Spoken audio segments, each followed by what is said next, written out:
चलिए दूसरी अहम खबर के रुख करते हैं। पाकिस्तान में आतंकवाद का चेहरा अब खुद सामने आ गया है। दरअसल लश्कर तैयबा के डिप्टी चीफ सैफुल्लाह कसूरी ने कबूल किया है कि पाकिस्तान की सेना और सुरक्षा एजेंसियां सीधे तौर पर आतंकियों के संपर्क में हैं। वहीं कसूरी ने यह खुलासा किया है कि उन्हें नियमित तौर पर सेना के कार्यक्रमों में शामिल होने का न्योता मिलता है। यहां तक कि सैनिकों के जनाजे में नमाज पढ़ने के लिए भी बुलाया जाता है। और यह बयान पाकिस्तान सरकार के बार बार किए गए दावों के बिल्कुल उलट साबित होता है, जिसमें वो आतंकियों के खिलाफ कार्रवाई करने का दावा करती रही हैं। और कसूरी ने यह भी कहा है कि भारत उसकी मौजूदगी से डरा हुआ है और उसने पहलगाम आतंकी हमले की मास्टरमाइंड होने का भी खुलेआम दावा किया है। सैफुल्लाह कसूरी ने पाकिस्तान में आतंकियों और सेना के रिश्तों की पोल खोल दी। उन्होंने कहा कि पाकिस्तान की सेना उन्हें खुद बुलाती है और उनके संपर्क में रहती है। कसूरी ने खुलासा किया कि वह सैनिकों के जनाजे में नमाज पढ़ाने के लिए भी बुलाए जाते हैं। ये स्पष्ट करता है कि पाकिस्तान में आतंकियों को बना देने का नेटवर्क सिर्फ अफवाह नहीं बल्कि वास्तविकता है। उनकी ये बयानबाजी पाकिस्तान सरकार के दावों के सीधे विरोधाभास में है, जिसमें वो बार बार ये दिखाने की कोशिश करती रही कि आतंकियों के खिलाफ कड़ी कार्रवाई हो रही है। कसूरी पहलगाम आतंकी हमले का मास्टरमाइंड भी है। उन्होंने खुद स्वीकार किया कि 22 अप्रैल को जम्मू कश्मीर के पहलगाम में 26 लोगों की हत्या इसी आतंकवादी नेटवर्क का हिस्सा थी। इसके बाद भारत ने 7 मई को ऑपरेशन सिंदूर लॉन्च किया, जिसमें पाकिस्तान और पीओके में आतंकी ठिकानों को निशाना बनाया गया। ऑपरेशन में 100 से ज्यादा आतंकियों के मारे जाने की खबरें आई, जिसमें जैश-ए-मोहम्मद के सरगना मसूद अजहर के परिवार भी शामिल थे। इसके बाद दोनों देशों में 4 दिन तक सैन्य टकराव हुआ और अंततः 10 मई को पाकिस्तान ने सीज फायर की अपील की। आतंकी ने मुनीर की खोल दी पोल। लश्कर तैयबा डिप्टी चीफ का खुलासा। सेना और आतंकियों का घनिष्ठ रिश्ता। कसूरी ने पहलगाम हमला स्वीकारा। कसूरी ने खुद यह भी कहा कि ऑपरेशन सिंदूर के दौरान भारत ने सिर्फ आतंकी ठिकानों को निशाना बनाकर बड़ी गलती की। उनका कहना था कि इस अभियान ने आतंकियों और उनकी गतिविधियों की दुनिया भर में पहचान बढ़ा दी। वह रैलियों और स्कूल कार्यक्रमों में बोलकर भारत के खिलाफ भड़काऊ बयान देते रहे। उन्होंने खुलकर कहा कि उनके नाम और पहचान की वजह से भारत डरता है। इस खुलासे से साफ हो जाता है कि पाकिस्तान की सेना और आतंकियों के बीच कितना घनिष्ठ रिश्ता है, जो सिर्फ स्थानीय नहीं बल्कि अंतर्राष्ट्रीय सुरक्षा के लिए भी चिंता का विषय है। वहीं पाकिस्तान की सेना और सरकार के आतंकवाद पर दावे अब खुद आतंकियों के बयान से झूठ साबित हो गए हैं। सैफुल्लाह कसूरी ने यह कबूल कर दिया है कि उन्हें सेना अपने कार्यक्रमों में बुलाती है और उनके जनाजे में शामिल होने का न्योता भी देती है। और यह खुलासा साफ करता है कि आतंकवाद के खिलाफ पाकिस्तान की कार्रवाई सिर्फ दिखावा है। कसूरी ने पहलगाम आतंकी हमले और ऑपरेशन सिंदूर के बारे में भी खुलकर बयान दिया। उनका दावा है कि भारत उनके डर के कारण सतर्क रहता है और यह मामला न केवल भारत पाक के रिश्तों को प्रभावित करता है बल्कि क्षेत्रीय सुरक्षा और अंतर्राष्ट्रीय आतंकवाद रोधी प्रयासों के लिए भी गंभीर सवाल खड़े करता है।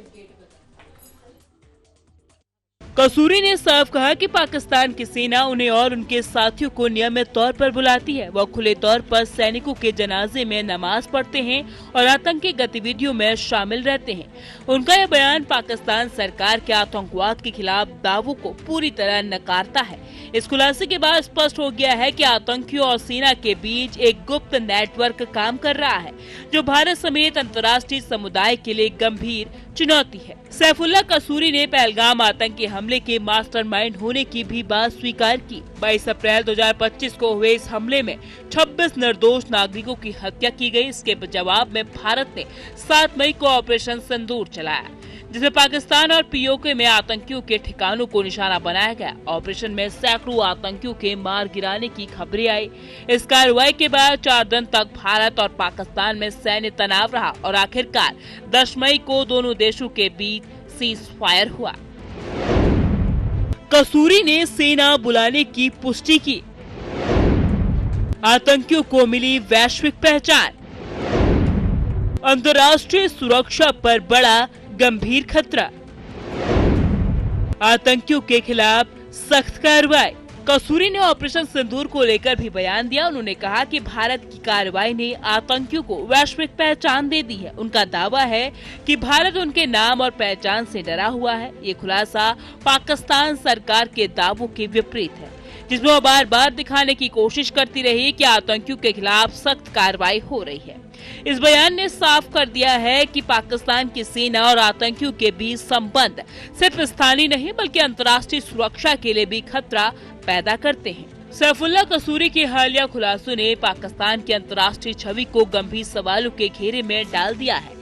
उनके बयान केवल भारत पाक सीमा पर सुरक्षा चिंताओं तक सीमित नहीं है, बल्कि वैश्विक आतंकवाद विरोधी रणनीतियों के लिए भी चुनौती पेश करते हैं। कसूरी ने स्पष्ट किया कि पाकिस्तान में आतंकवाद को पनाह देने और उसे सक्रिय बनाए रखने की संरचना कितनी संगठित और मजबूत है।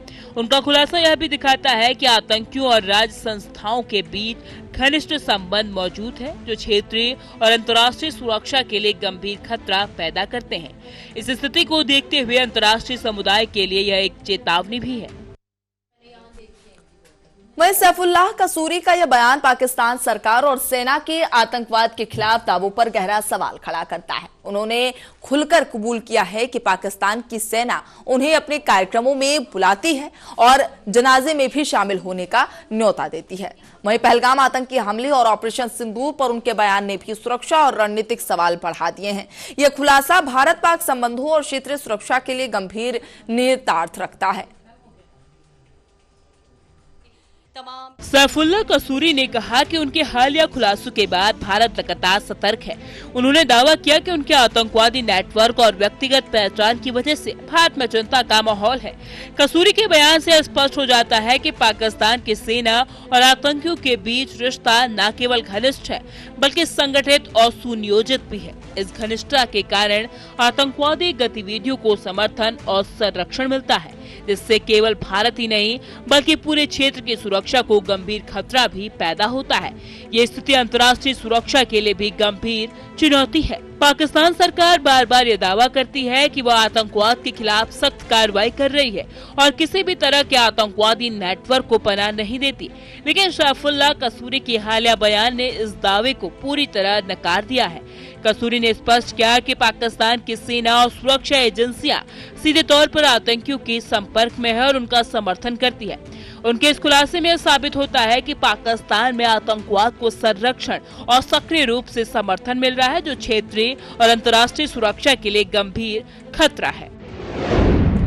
सेना और आतंकियों का घनिष्ठ संबंध, पहलगाम हमला और ऑपरेशन सिंदूर का खुलासा, भारत और क्षेत्रीय सुरक्षा को खतरा, अंतर्राष्ट्रीय सुरक्षा पर गंभीर सवाल। ऑपरेशन सिंदूर और पहलगाम हमले के मामले ने स्पष्ट कर दिया कि आतंकवाद और कुछ राज्य संस्थाओं के बीच गहरा संबंध है, जो न केवल क्षेत्रीय बल्कि अंतर्राष्ट्रीय सुरक्षा के लिए भी खतरा है।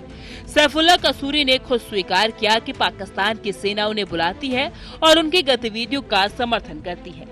उनके इस खुलासे से यह साबित होता है कि आतंकवाद को पनाह देने और सक्रिय रखने की संरचना संगठित और व्यवस्थित है। सुरक्षा विशेषज्ञों के अनुसार ऐसे रिश्ते वैश्विक सुरक्षा और शांति के लिए गंभीर चुनौती है और अंतर्राष्ट्रीय समुदाय की सतर्कता पर भी आवश्यक बनाते हैं। सैफुल्लाह कसूरी के हालिया बयान ने न केवल भारत पाक सीमा पर बल्कि पूरे अंतर्राष्ट्रीय सुरक्षा पर गंभीर सवाल खड़े कर दिए हैं। उनके खुलासे से यह साफ हो गया है कि पाकिस्तान में आतंकियों को संरक्षण देने, उन्हें सक्रिय रखने और उनके नेटवर्क को मजबूत बनाए रखने की संरचना कितनी संगठित है।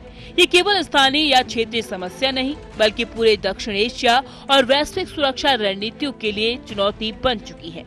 सुरक्षा विशेषज्ञों का कहना है कि ऐसे नेटवर्क न केवल आतंकवाद को बढ़ावा देते हैं बल्कि द्विपक्षीय और बहुपक्षीय संबंधों को भी प्रभावित कर सकते हैं। इस खुलासे से अंतर्राष्ट्रीय समुदाय की चिंता और भी ज्यादा बढ़ गई है।